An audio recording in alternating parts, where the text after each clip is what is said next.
It's here, it's finally here! Fall Guys Season 1! Wait, haven't we already been here? I could have sworn we were up to like 7 seasons by now, but apparently this is a brand new game, and you know what that means? A brand new round tier list. For many players, and maybe a fair number of you watching right now, this is your first time experiencing the falling festivities, and I'm ecstatic that the game that I love can finally reach all these players that they've promised. The team at Mediatonic have done a stellar job of adding fun new mechanics, variety, progression, and accessibility to the game over the years, and it's the reason I'm so passionate. Passionate enough to want to ramble on and on about my favorite rounds every time a new batch drops. This season is no different, with a straight-up stacked assortment of new races, challenges, and I can't believe it, you guys, I'm so grateful. 2 new finales! It's beautiful. One's even a new hexagon variant. This is Every Round Ranked, Season 1 Free-for-All Edition. But before we get into specifics, let's get that quick refresh on the tiers, shall we? Only the cream of the crop get the honor of being always fun. A round is good vibes if it stays interesting and challenging without getting too stale or annoying. A fine round is still good, but could be better. The mindless, dull, and repetitive rounds are all boring. Bad vibes are reserved for rounds that are unfair, unforgiving, and encourage unsportsmanlike conduct. And any worse than that, and you get a big fat delete. Just miserable. Today I'm only going to go in depth on the 7 new rounds that have been added this season, so if you want to hear my full thoughts on the other 60 rounds, then check out this playlist for the full breakdown. Before we get into any of that new stuff, I got a few patch notes for rounds that have changed since those videos, but if you want to skip ahead, then click this timestamp. Let's get started. First off, I want to touch briefly on the one mode that was added to the game last season that I wasn't able to cover in my previous video, Sweet Thieves. Although it's not really its own round, more of a side game, I at least wanted to share my thoughts. And it's not very good. I'm gonna burn some bridges right away here because I think the game mode is terrible. Thank goodness it's not part of the regular rotation and only available during limited events because I actively have a bad time playing it. Essentially, it's another one of these team tagging games that I already despise because of grabbing latency, not being able to touch players that are ragdolling, climbing, or just barely out of reach, and to make matters worse, it's just stressful because everyone's invisible and babysitting the buttons and the candy spawn locations. Now, there are some interesting tactics that have evolved over time, like rolling the candy into harder to reach spots and the mind games of when to slow walk or dunk the candies from long range, so I wouldn't want to delete it, but in my experience, the Thieves had a clear advantage and neither side was any fun to play as. Okay, rant over. Now, here's a couple of observations I've had about previous rounds that have affected the overall tier list. Snowball Survival has adopted a new minty color scheme, which is kinda strange, and also makes the breakable floor tiles a little harder to see, so I guess to compensate, on certain shows I only saw a single rolling snowball. This is already a round I panned for being too simple, and now it's nearly as bad as Big Shots. I had mixed opinions on the changes to Block Party, although I found the stairs and raised platforms to be way more exciting and intense than the simple wall formations we had in the past. The ending gauntlet was always unfair and required perfect timing to survive, making it one of the deadliest rounds in the game for no good reason.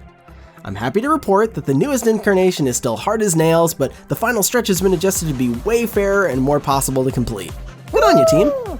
Penguin Pool Party is still one of my favorite grabbing rounds, but I just wanted to share this wholesome experience I had and possibly usher in a more cooperative environment on this stage. Instead of fighting with your fellow beings, just wait your turn and you'll both have a higher chance to succeed. The first week of July featured the Spartan Showdown, a variant show featuring a handful of older rounds, but with a dodgeball twist. Liked the show a lot, and even though the blast balls didn't make much of a difference on the race round since players weren't hanging around in one place for long enough, some of the rounds had major glow-ups. The one I especially want to highlight was the Big Shots variant. Almost all my major complaints have been addressed here. Even though there's only a single cannon hurling objects, players were actually eliminated in this round, which is why I always found it so boring and safe in the past. The introduction of blast balls adds a player component to the chaos by rewarding players for being aggressive and introducing more risk and randomness to getting blasted away.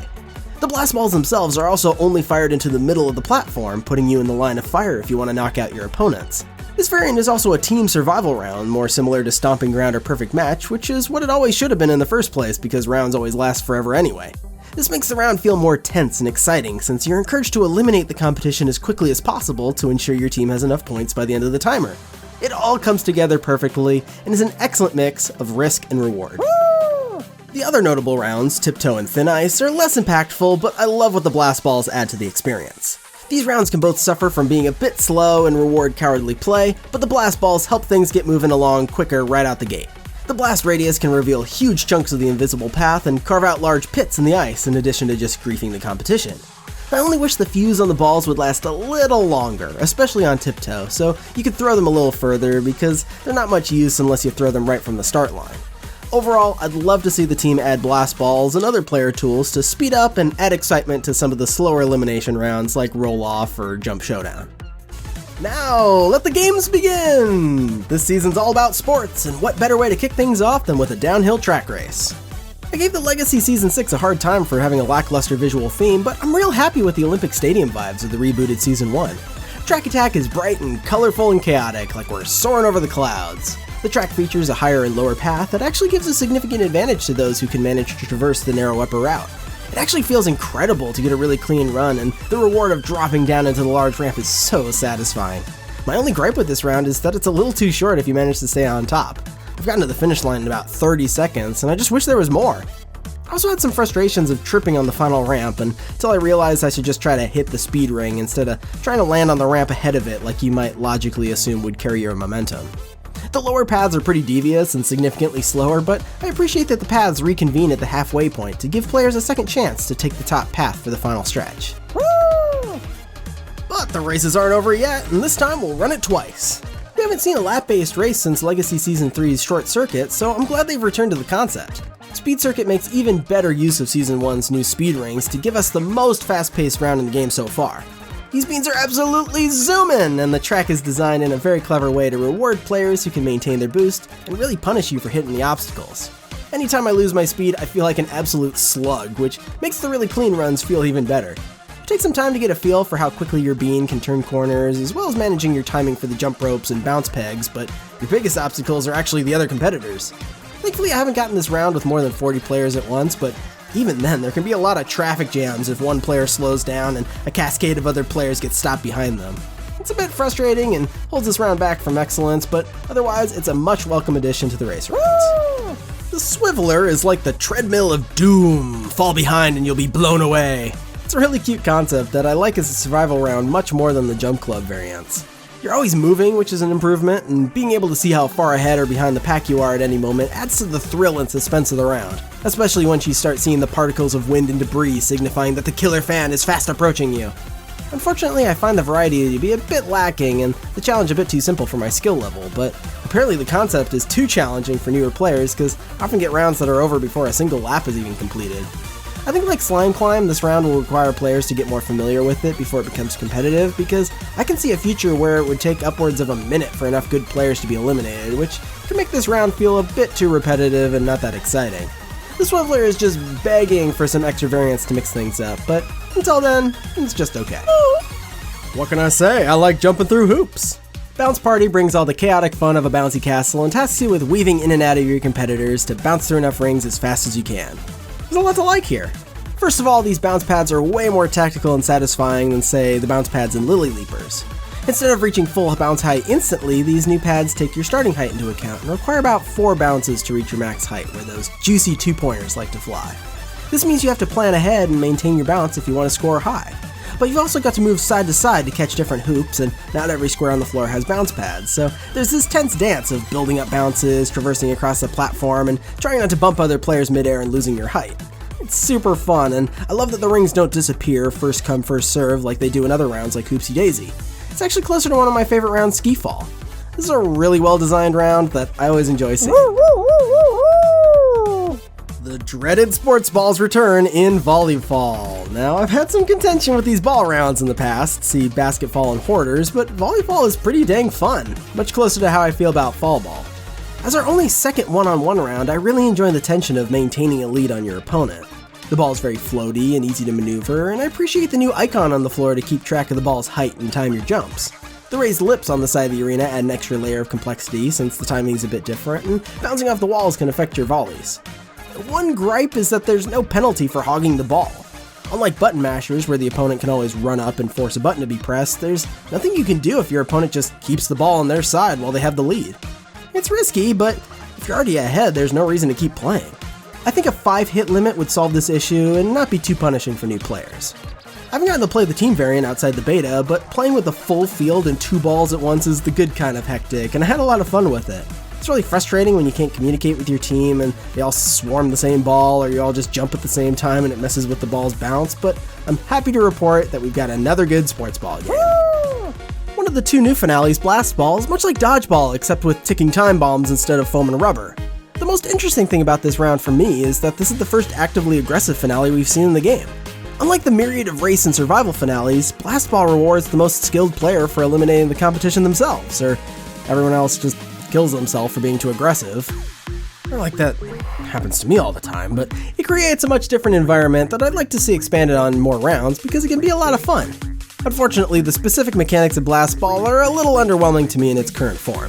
First of all, the round starts in this huge circle with no real way to fall off except on the outsides or this tiny hole in the center, meaning the first 30 seconds to a minute are almost entirely pointless and boring until the pieces start to fall away.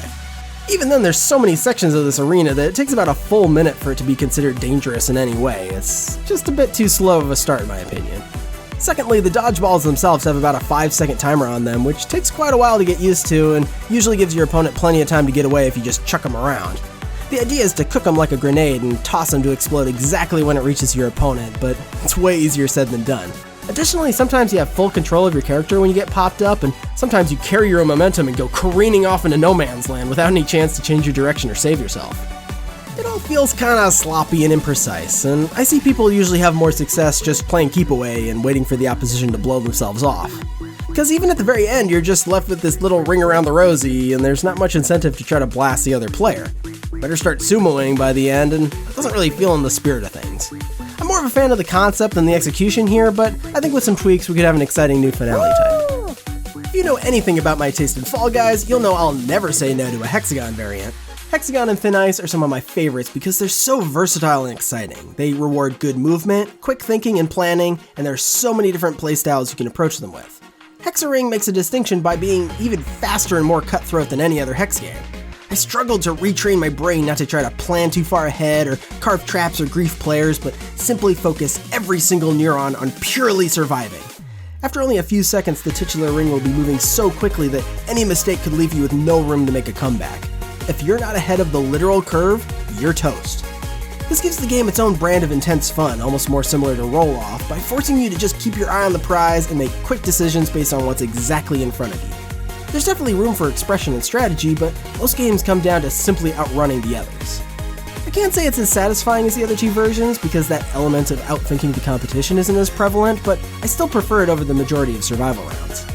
I wonder if the team was worried that rounds would last too long or get boring if the ring was slowed down, but I think keeping more players alive to clear out the floor faster would add more mind games to the formula and make it more interesting.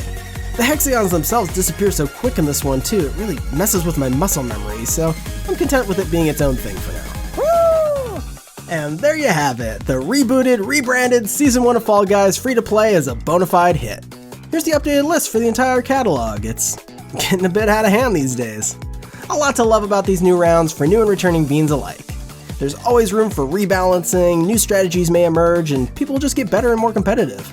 I hadn't mentioned before, but I find it kind of refreshing that the main solo show seemingly pairs players of similar skill levels or crown ranks together. I think it's real helpful for a game like this to prevent blowouts and retain some challenge and unpredictability for veterans. As far as the core running and falling gameplay, Fall Guys is in a great position, and the influx of players from all platforms is super exciting to see. It's definitely still a game I highly recommend and still have a reason to play every week, but the launch of free-to-play hasn't been flawless.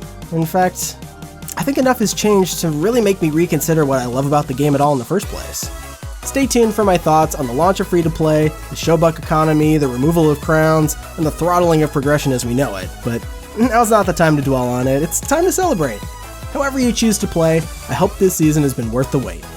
Keep it clean out there, and happy falling.